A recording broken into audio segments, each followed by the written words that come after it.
week is difficult, and it's so hard to play in the SEC. And SEC is just always get talked about more so than it's just different, The SEC stadium is busting at the seams, big ratings, big excitement.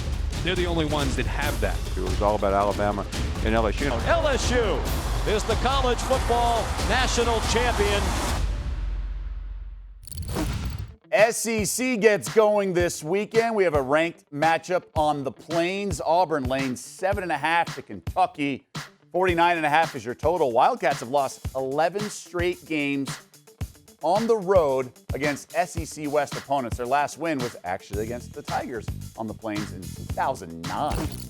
Back with Steve and Preston here, and I'm going to lead things off, guys. Auburn's actually my favorite play this weekend on the entire card. Bo Nix, in my opinion, does not get enough credit.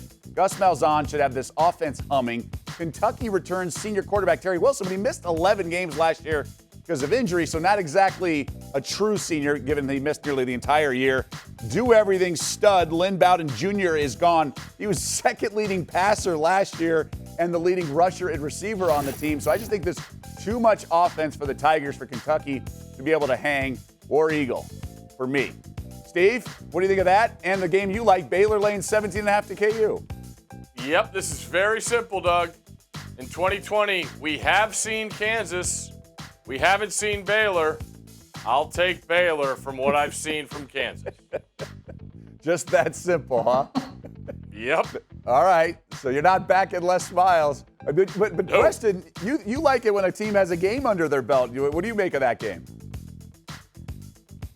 I do in some cases. In Baylor, they had some COVID stuff earlier on. They don't bring anyone back on the defense. I'm skeptical. I would not be betting Baylor.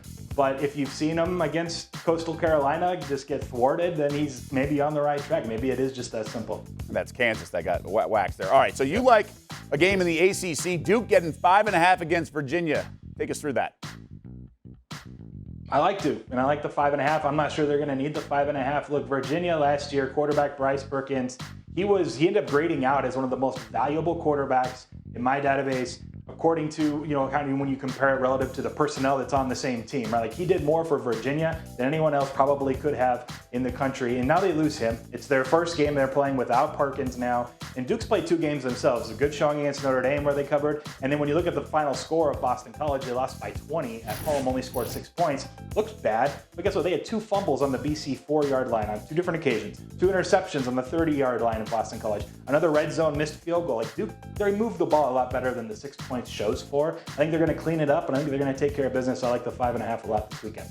That's hard to do. 4 turnovers inside the 30 and a missed field goal in the red zone. Steve, what do you make of that matchup? Because I love Cutcliffe. We all love Cutcliffe. Yeah. I mean, everybody had their doubts about Duke, but they impressed me when they went to Notre Dame. They competed in that game. And Preston, I was going to bring it up if he didn't. I know he's reading box scores the day after games, just like a lot of us do. And you read that box score, and it's like, how the heck did this game end 26-6? You put on the tape, and of course, red zone turnovers. It happens all the time. And I like the pick a lot. I am curious to see Virginia without Perkins. It'll be something to see as that constant wheel turns of who's going to represent the other side of that conference of Clemson, because I don't even know what the name of it is. Yeah, I was actually just thinking of it as well. I know they won the Commonwealth Cup last year for the first time in eons, Yes. but I don't know the divisions. I was actually funny. I was just trying to think of it. I'm like, I don't know. Gentlemen, thank you. Good breakdown of college. Have some fun with that. This is a lot of fun as well. I encourage you all to go check it out because every Thursday this month, which is today, a new edition of Better Days is unveiled on ESPN+. True stories about winning and losing bets, all told by the bettor himself. Each one's about 15 minutes, and it's really cool because Greeny experiences the story real time. So he has no background until he sits down for the interview. ESPNplus.com.